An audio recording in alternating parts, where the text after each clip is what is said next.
Ladies and gentlemen, hi guys, how are you guys doing? Thanks for tuning in this channel and thanks for all your support and watching the videos. 2013 Toyota Prius hybrid here, and we're gonna go ahead and replace our front brake pads.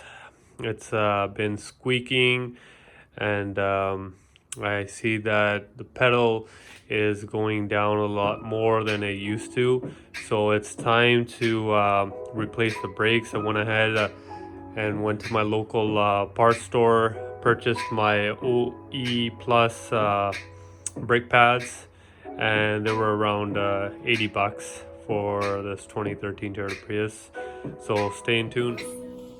So as you can see guys, these are the OE Plus new brake pads for the front, and I already went ahead and took off the caliper. I used a 14mm socket to open the bolt, and used a flathead screwdriver to pry off the caliper.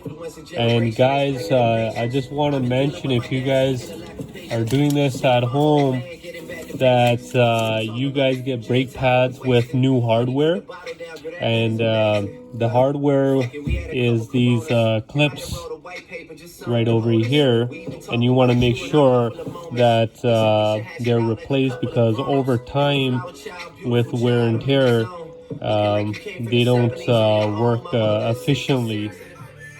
Okay guys, this is our caliper piston, and I'm gonna go ahead and use a old brake pad, and I'm gonna use a C-clamp and wind it back. So what you want to do is go clockwise, so righty-tighty, lefty-loosey.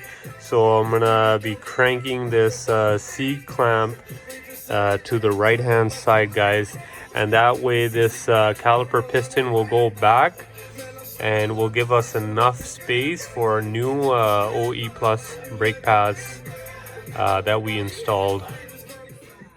Alright guys, last but not least, I have an old brake pad, and it's pushed against the caliper piston, and as you can see I have a 5-inch C-clamp, which I'm gonna twist to the right, so righty-tighty, lefty-loosey, and I'm gonna keep on doing that until it's flushed against the base of the caliper. So here I'm showing you the caliper piston rewinded towards the back, and this is how it looked like.